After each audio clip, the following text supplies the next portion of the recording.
Hey team, I'm your host Bec Cole and welcome back to Triple Threat, the hub of female basketball. Today we have one of the best shooting guards to ever play the game here in Australia. She's a 3-time WNBL champion, 6-time WNBL All-Star. She has won a gold medal at the Commonwealth Games, a silver medal at the World Cup and a bronze at the Olympic Games. And she was the Opals national team captain. Let's welcome my old teammate and skipper, Jenna O'Hea. What an intro, thank you. Good memory. I know, you're my bestie, so I got to keep up to date with what you got going on. I like it. But I want to talk about the WNBA. It's just becoming bigger and better season after season. There's more eyes on it, more viewership, sold out arenas and, increased jersey sales. Why do you think this has become the way it has? Caitlin Clark. Period. She has just brought a new level of viewership to the WNBA, which is super exciting. Her career at Iowa was amazing. And I don't want to say Angel Reese hasn't brought it as well, because she has as well. There's some amazing rookies coming into the league. And I think the WNBA has been growing. And then with these two superstars coming into the league, it's just blown up. And I'm so excited for all those ladies. And I couldn't agree more. And we're going to speak a bit more about those two ladies you just mentioned a little bit later. But you are now a high performance head coach working for Basketball Victoria. So you are working with this, next generational talent we have coming here, through the ranks of Australia.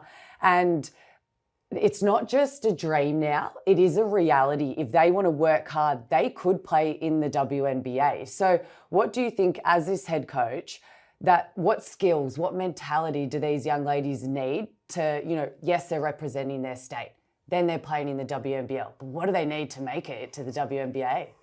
It's something that I am trying to really instill in them and get out of them, but it's that it is okay to shine. It is okay to be a superstar. It is okay to be the best player. I feel like a lot of girls are okay blending in, and you're not going to make it if you blend in. You need to be able to have that separating factor about you. It might be that you're an unbelievable shooter. It might be that you're an unbelievable defender. It might be that you are the best teammate. There's so many things that can make you a great player, but if you're blending in with everyone else, you're not going to stand out. And that's something that I'm really trying to instill in them, that they have the confidence to be able to go out on the floor and be the best player on the floor. I really love that, because I feel like that's not something maybe you and I necessarily heard growing up in the basketball world. So yeah, that is something that is super special. Yeah, and I think everyone can work hard. Everyone can do all those things. But I think having that confidence in yourself that, yeah, I am good, and having that confidence to admit that and then show that on the court, I think is something that can separate players from being maybe just a state team player to then going on and representing Australia at the Olympics or going to the WNBA. So I think that's something that young girls, if you're watching this, keep in the back of their mind. I love that. And you personally played 6 years over in the WNBA. You had 3 seasons with the LA Sparks and then 3 seasons with the Seattle Storm. So the common way at the moment now is, you're normally getting drafted, say 18 to 20 here in Australia, you go over. You were a little bit different. So you were signed as a free agent to the LA Sparks and you were still young. You were still a baby at 23 years old. You were definitely learning this new league and you were learning this new club. It was a whole new experience for you. What were some of your most valuable lessons going into that LA season, and what advice would you give to someone who, their rookie season, it's their first time in the W? Wow, it's taking me back. I haven't thought about that for a long time. Just one story I remember is it was first day of training camp, and you get all your uniform and you're sort of there meeting everyone. I think there's 15 to 16 girls that go to training camp, and they cut it down to 11 or 12 generally. And I rocked up in my ASICS shoes, is what I wore for basketball. And the net burners, yeah. They were so comfortable. They felt good with my joints, and I felt like I was real fast in them. And the older veterans in the team were like, oh, the poor rookie forgot her shoes. And I was like, no, these are what I wear. But I think for me, Culturally, it was very different. I think coming from Australia, where it's just everyone's in it together, very team oriented, everyone gets around one another, and then you go into a training camp for WNBA and it is cutthroat. There's only a certain amount of guaranteed contracts. Everyone else is on a training camp contract and you're trying to get signed for that season. So I think it's just, again, going with confidence that you are there for a reason, and you know what you can do great, and to make sure that you can showcase that at training camp. And in 2011, it was LA. Then you were traded in 2014 to Seattle Storm. So in WNBL life, you don't really hear of trades. It's not a common thing here. So for everyone watching who doesn't really know a lot, can you explain a bit about the trade process? Because we were talking off air and I was still like, I didn't even know that's what happens. Yeah, so I think maybe in the NBA, it's a little bit different, that you can pretty much be playing for a team one day and then you get a phone call the next day and you're gone. You don't really know much about it. In the WNBA though, you have to agree with it. We, back then, this was back in, obviously you said 2013, 14, we weren't getting paid as much as, not that they're getting paid super amounts now, but they're getting paid a little bit more. Yeah. But there's a lot that goes into it. So you are across those conversations and you have to agree to being traded. So LA obviously put me on the trading block. There was teams interested. Seattle wanted me. And I was like, I think that'll be a good fit for me. Would love to play with Sue Bird, an awesome point guard, and they had some really good veterans there. So it seemed like it would work in my favour. A lot of Australians had played there, so it sort of just had that nice feel about it, agreed to it. And I remember it came out on April Fool's, on April 1st, and Candace Parker, one of my good friends in the LA Sparks, called me and she's like, do this in April Fool's. I'm like, no, I've agreed to it. And she's like, no, like, no. Like, she just would not believe that I would agree to this. And so I went to Seattle and Brian Agler was the coach. And so I was 1 year under Agler, and then he actually moved to LA. And so straight away, Candace was on the phone again being like, so are you coming back now? Brian's coming back to LA. And I was like, no, I'm happy here in Seattle. It is crazy just hearing how all this works, and you do build friendships, and sometimes you have to leave that. But we speak about it all the time. Basketball is filled with highs and lows. And in 2017, you were unfortunately waived from the Seattle Storm. And for what people probably don't know, you were about to start your second year of a 3-year contract, and then boom, you're cut. Obviously, it's tough to talk about and it's never fun, these things, but it is such a learning experience. So how was it going through that? Because again, in the WNBL, very uncommon. You're not playing with someone, with a team, and then all of a sudden, hey, sorry, you're not playing with us anymore. Take us a bit through your mindset of that, and then also that was maybe the end of your WNBA career, but you were still so young, you were still playing at such a high level. How did you overcome this obstacle of, I still have so many years left of my basketball career? That's a lot right there. So, as you said, second year of a 3-year contract that I had signed. But again, it's not a guaranteed contract. It's a training camp contract. So as much as I had signed this 3-year contract, which I thought, it was really just a training camp contract. And so in 2017, the last day of training camp, I was taken into the coach's room and told I hadn't made the team and I was waived. And so I wasn't in the Opals at that point. I wasn't in the squad. Coach didn't like me. That's fine. I'd signed this 3-year contract with Seattle, and I'd signed a 2-year contract back in Australia with the Melbourne Boomers. Yeah. And so for me, I was going to play my next 2 years in Seattle and Melbourne, and then I was going to retire. That's sort of what I had in my head. Yeah. Then I got waived. And it was the last day of training camp. No other team picked me up. Ended up back in Australia. Universe-wise, it was the best thing for me. There was a lot going on back home. So it was the first time I'd been home in June in 6 years. Wow. And it was the very time I needed to be at home for a lot of different reasons. So I can look back now and know that there was a reason behind it. Yeah. At the time, though, obviously, you're just devastated. I thought I didn't really want to play basketball anymore. Wasn't in the Opals, being cut from WNBA, just seemed like my whole world was crashing all at once, so not ideal. But came back and was playing with Melbourne Boomers with you. And I remember doing an indie. That was my first time back on a basketball court since I had been cut. And I think just with that season, I started to grow a love for the game again. I think Guy Malloy was really good for me in that time. I had really great teammates. We had a really great season that year, and my love for the game just started coming back. At the end of that season, I was put back into the Opals squad under new coach Sandy Brondello, and then everything just started coming back up for me. And then in 2018, made the Commonwealth Games team where we won gold medal. I was the vice captain, and then later that year we went to the World Cup. I was the captain of that. We got silver. So it just seems like the universe is just a weird and wonderful thing. It was the worst thing in the world at the time, but just I feel like my life was so much better afterwards because of it. And obviously you can think about that with reflection, but I'm very thankful for all my life lessons, and that was a true life lesson that you can't be complacent. I think I probably went into that training camp, I've got another 2 years here, I'm good.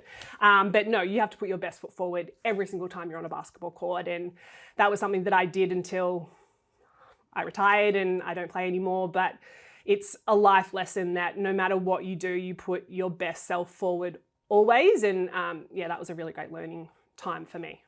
And throughout these, amazing 6 seasons you had in the W, you got to play with some of the most decorated female hoopers in the game. Someone who I definitely consider the GOAT is Candace Parker. You also had the likes of Sue Bird and Alicia Clark, and then they were rookies coming into the league, but now they're icons of the game currently in Jewel Lloyd and Brianna Stewart. Just fill us in. What is it like playing with these absolute legends? Yeah, I think at the time you probably don't realise because they are just a teammate, and it's definitely once I sort of retired and was able to look back on all that stuff, it's they're pretty amazing. Candace, I think, was such a icon, and just she changed the game, being 6'5" and could just get the ball off the rebound and go coast to coast, and she had the handle, she had the outside shot, and now you see that through all types of players. But her versatility, I think, was one of the first of a kind. Sue Bird, absolute greatest point guard I've ever played with. She is one of, if not the best leader. She is the first to be accountable for her actions, which pulls everyone in line. She sees the plays 3-4 steps in advance. Her communication is on another level. I don't think in terms of getting down and playing defense and staying in front of people is her main skill. Yeah. But the way she can communicate and get a team together to play defense and be in the right positions and make sure she's not in a spot where she's going to get beat. Yeah. I played with Tina Thompson, who's just one of the greatest shooters of all time, just from deep in the car park, which we see all the time now, but she was one of the first to be doing that. And then, Jewel Lloyd and Brianna Stewart were rookies at Seattle for 2 of the years I was there, and to see where their game has gone and grown, and they'll be at the Olympics next week, is amazing. And to be able to play with all those amazing players is, I don't know, doesn't seem real. Nuts. Well, that's how I feel about Jenna O'Hea and playing with you. It's not till you reflect and look back. It's Thanks, girl. Such special things you've been able to do and special friendships you've been able to make along the way. But while we're still talking things WNBA, I want to refer back to our fellow Aussie, Ezi Magbegor. So the WNBA All-Star team was announced a week or so ago, and Ezi unfortunately wasn't on the list for an All-Star. She made her first All-Star team last season, and so normally that's the beginning of everything in those accolades, and she didn't get the call up this season. So she's been averaging 13 points a game, 2 blocks, which is 3rd in the league, almost 9 rebounds, which is 7th in the league. Do you think she was snubbed of this All-Star selection, or do you think it was a bit of, it's an Olympic year, maybe she's not going to be around, we won't put her in, but these ladies get bonuses for any accolade, defensive player, MVP, whatever. What are your thoughts? My thoughts are that, yes, it's an Olympic year and she's got bigger and better things to worry about, and that is winning a medal with the Opals. I think she's having an amazing season, and I just love her progression from seeing her first bust onto the scene in the WNBL, to making that Com Games team I was speaking about in 2018, to going to the World Cup, to going to the Olympics, now being in the WNBA, and she just goes from strength to strength. And I cannot wait to watch her lead this Opals team, because she is such a big factor for our Opals success. And I just think she just goes from strength to strength, and I just think she is the best person, and there is no one that I want more success for. Oh, I love that, and agreed. She is just so exciting to watch, and each year, each season, she grows and gets better.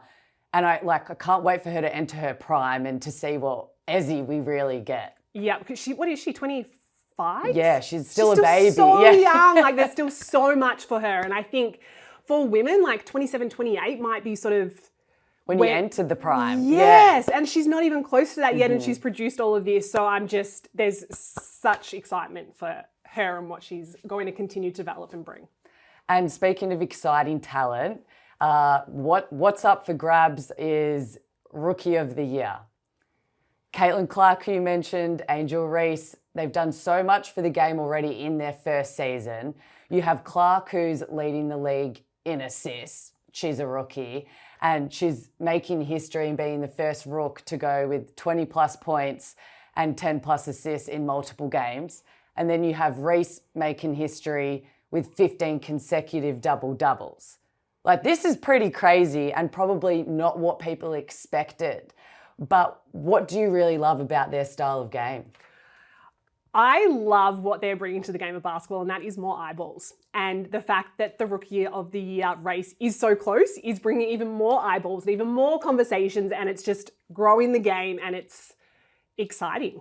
Do I have an opinion on who should win it? No, not really, because there's still so much more of the season to go. Yeah. I love Caitlin Clark. I love just her. I love her attitude. Like, she does not give a stuff about anything. And she is so competitive and just wants to win and will do anything to win. And you can see her frustration. And some people think that's not so good, but I just love that competitive spirit from her. And Angel, I just find, is such a hard worker. She doesn't give up on any plays. She's with the Chicago Sky, and she's such a big part of that squad. And they're an exciting, fun, young group that's coming up together. And I just think it's so good for women's basketball, and I'm loving every minute of it. They are, and I really love actually watching Kennedy Carter, side note, back in the league, because she missed a season, and I think that was, rumours going around a bit about her attitude. Sometimes those things happen for a reason, like we believe in, and I think she maybe realised, hey, I know I call myself Hollywood, but I can't be acting this way in a team environment. But now I feel like the coach is so good for her, and man, is she entertaining to watch. She has found her spot with people that accept her for who she is, and sometimes that's really hard to find, because we're not all the same. And I think she was in environments that maybe didn't cater or accept who she was. And now she's with Weatherspoon, who just embraces her and encourages her to be her. Yeah. And she is balling, and it's exciting. And then another absolute weapon is A'ja Wilson. Oh, she's absolutely, MVP. Yeah, she's absolutely nuts. 2-time MVP already. But she just won an ESPY for Best WNBA Player, which I think she's more than bloody deserving of. And it's only her 6th season. Like, this is what I think I forget. Like, she's not been around for 10 seasons.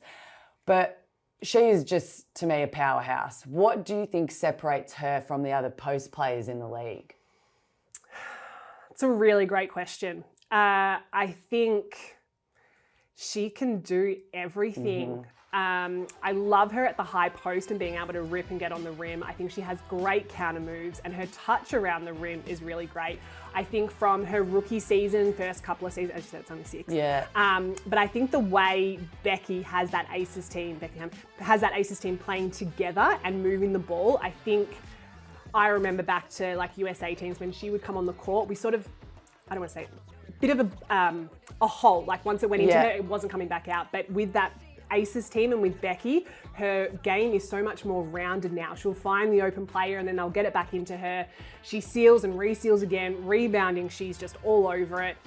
She can do it all and is the best player in the league. She is, and she's breaking records like almost every game, let alone every season. But She's also the captain of the Aces. You've been a captain for so much of your basketball career. What do you like about her leadership style on the floor? I love how vocal she is. Yeah. I think she has a lot of confidence. What I was talking about before, she is owning that she is great. She's owning that she is the leader of that team, and she is bringing everyone along with her. And you can see how much fun they have in the locker room with their, I don't have TikTok, but like Instagram reels that I see. They're all laughing and having fun, and I think that's really important. But when it comes to game time, they're serious, they're competitive, they're getting after it. And I love that balance that they've got at the Aces, and that comes from leadership in Becky and in Asia. Asia is a huge part of the LA Aces franchise. She's been there from the start in 2018 when they made the rebrand from the San Antonio Stars. You were also a part of something like this when in the WNBL we were at the Dandenong Rangers and then we refranchised to the Southside Flyers. You were also named the captain. You were the very first signing of the Flyers. What is it like to be such, I guess, an involved member of the club and also create a really successful culture, which is obviously what your new team, new brand really wants? Every new team wants that, right? And it's not easy to do. And what the Aces have been able to create is incredible. And I think what the Flyers are creating is really incredible. How many seasons of 5? Yeah, 5 or 6 now, yeah. And in how many grand finals? 4. And won how many? 2, and 1 with you 2020, baby! Like, that's an amazing start to a new franchise in a very established league. It's not easy to do, but I think it's really important to really build that fan base at the start. And I think that's something that was really hard for us because we had one season, then went into COVID. And so with the Flyers, it was quite difficult, but the crowds they're getting for the Aces are amazing, and winning definitely brings the crowd. So Aces are definitely doing that, and so are the Flyers. Now, I want to move back to the Aussies. So you have played with many of the girls who are in the current Paris Olympic team with the Opals. What do you like about the squad that was named? And also, what do you think their strengths are that they really need to utilise?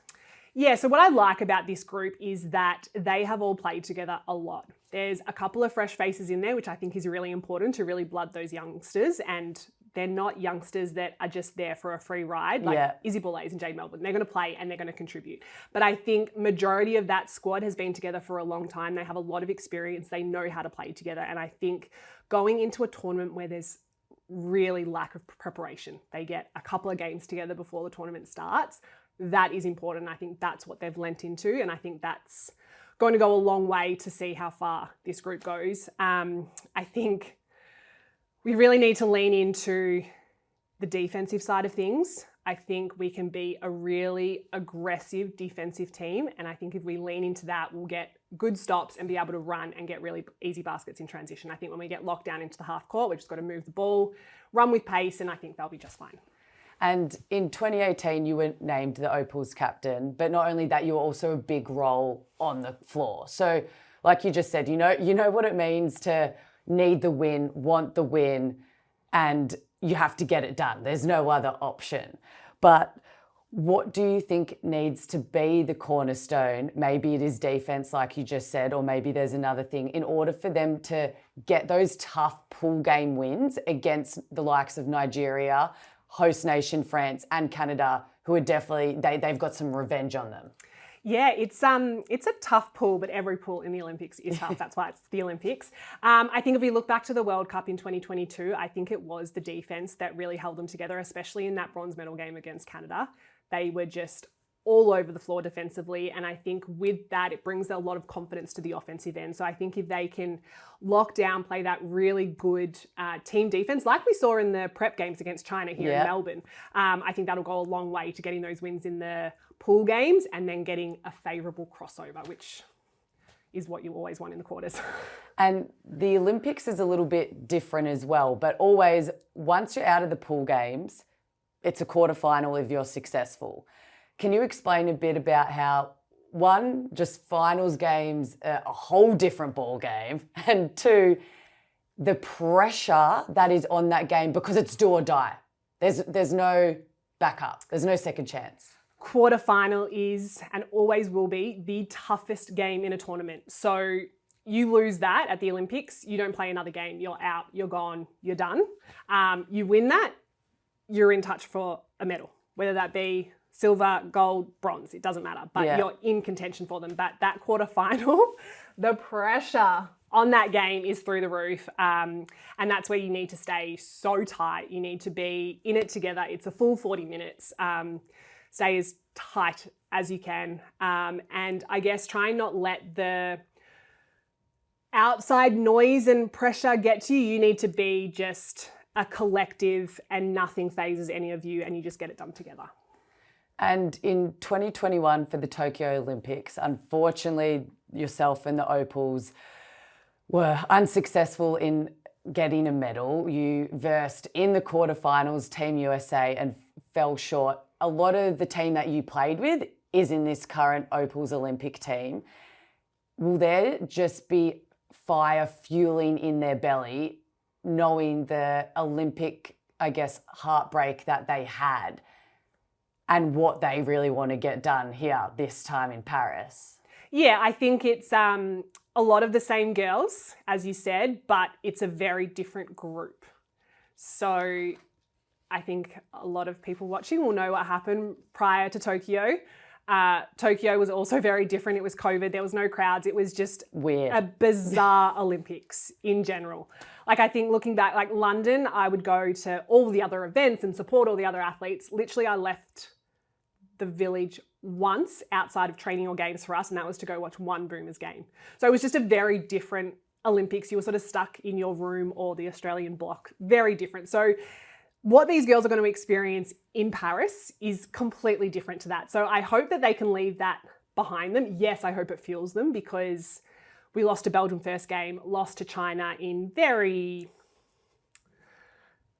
just the worst circumstances. I can tell that still hurts by the facials, yeah. Just that foul call right at the end and then lose by free throws just should not have happened. It should have gone to overtime. That's just my opinion, whatever. Yeah. And then we had to win by, I think, 25 or 26 points against Puerto Rico to get through to the quarters anyway. Yeah, so you had to win by 25 and you won by 26. Like, nuts.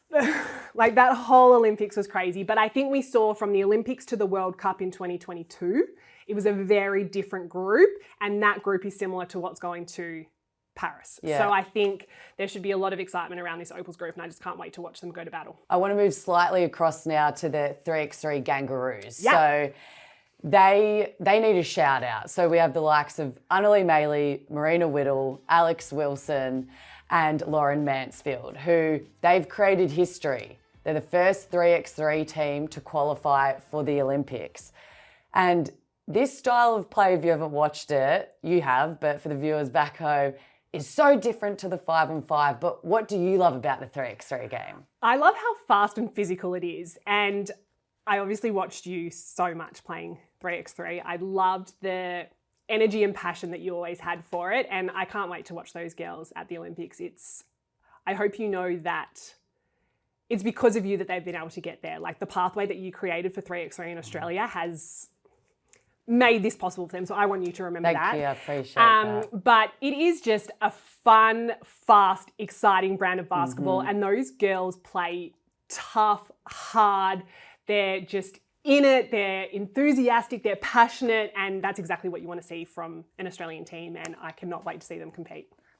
Couldn't agree more with that. And they, like the Opals did, had some friendly games against the Chinese here a couple of weeks ago. They also have versed them very often, and the rivalry has been like from day one of when I was there. So great preparation for them. They won against the Chinese in the grand finals of the 3x3 women's series, as well as the Asia Cup. So they will meet China in the Olympic Games. Do you think the mentality is a bit different from the opposition when you have that one up? Or do you reckon it's almost they're coming out here to battle and fight? Like, could that go against you? I feel like China and Australia on the women's side is just the biggest rivalry at the moment. Like, on the Opal side of things, we lost to them in that round game in Tokyo. Then we lost to them in the semi-final at the World Cup. And then with the 3x3, it's always been a battle. They've always been sort of like the toughest opposition. They've got those big girls, but they've also got the quick, feisty ones who can shoot. I think when you've beaten a team multiple times in a row, it's almost like you have that mental edge over them. And I think that's really important going into a tournament. That's why I was so pleased to see that Opals beat China for both of those friendlies as well, just to have mentally feeling good about yourself. And I think that's the same with the 3x3. And I don't know, that game, anything can happen. And you've got to put your best foot forward on always. Exactly. And you'll actually be commentating the 3x3 girls for the Olympic Games. What do you expect to see from the girls, and do you think they have a good chance of medaling? I sure hope so. I think from those 4 girls, you're going to expect them to come out firing, aggressive. They're going to crash the boards as always. They've got really great shooters. They're never going to back down. Watching them, even if they get down by a couple, they're never out of it because they're just going to keep on fighting. And they've got a real friendship about them. And I think that's what makes those 4 so special. And that's why I think they are capable of winning a medal. I couldn't agree more, because that game is all about chemistry, and the fact they bond so well off the court, it definitely flows through to on the court and in the games. And now we've had a couple of episodes, and then there are just some questions that viewers really want to know. Oh, and it is a bit about the pay of women's basketball. What is that really like? And, you know, is the WNBL same to the WNBA or compared to Europe? And I just think one thing that hasn't changed is the large disparity in pay between women and men. But one thing that has changed is how much women can be paid now. So can you elaborate a bit on when you first came into the WNBL?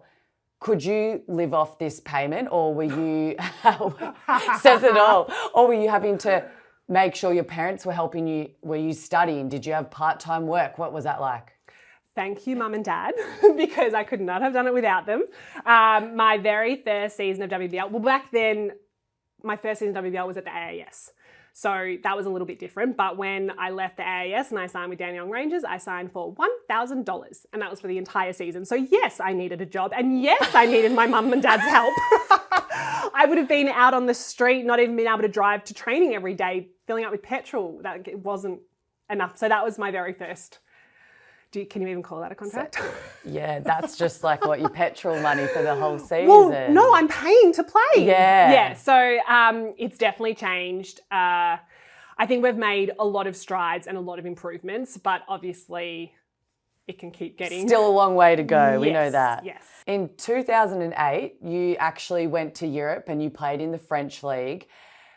Was the income you were offered there just of such a greater value of your $1,000 contract that you got in your first season in the WNBL? Yes. So I think my first season of WNBL might have been 2005. So I think I might have had 2 seasons at Dandenong, and then I went and played a season with the Bendigo Spirit, which was their inaugural season. And then living not at mum and dad's place and still not earning very much money, it just wasn't really possible for me to live. So I went over to Europe, and yeah, I got paid very well. And I was still, I think I was 20 or 21. And that was pretty much my down deposit for the apartment I ended up buying a few years later. So amazing. It was just chalk and cheese. It was just, I was in this tiny little French town. And I'd never seen snow before. All of a sudden I was living in snow. I remember driving and I put my brakes on, and all of a sudden my car was just sliding because there was black ice. I'd never heard of it before. I'm like, oh my gosh, where's my car going? Like, it wouldn't stop. And it was just so far from home, only being 2021. Technology wasn't as it was back then. I think Sunday nights I would Skype with my family, and that Skype, yeah? Yeah, and that was really the only time I would talk to them. I got extremely overweight because I would just eat all my feelings by being by myself. So after that season, I had made good money. I came home and then played a few more seasons in the WNBL before I then went to America and then back to Europe again. And does Europe payment still have a larger value and, money on it than it does now for the WNBL? Or do you think that has become smaller just with the dollar in general and the way the world works? Yeah, so I think my very first year that I went over, the exchange rate was double.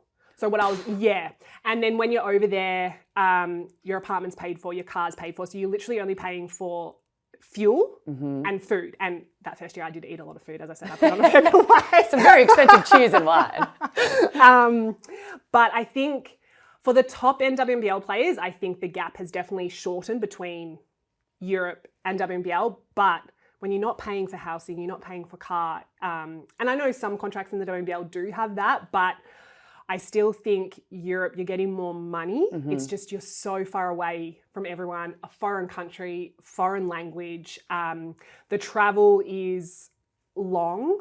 The seasons are long and cold. It's winter compared to summer. So there's positives and negatives to, I think, both. I think it's great for athletes to go over and experience that. Some can last longer than I couldn't last very long. It just...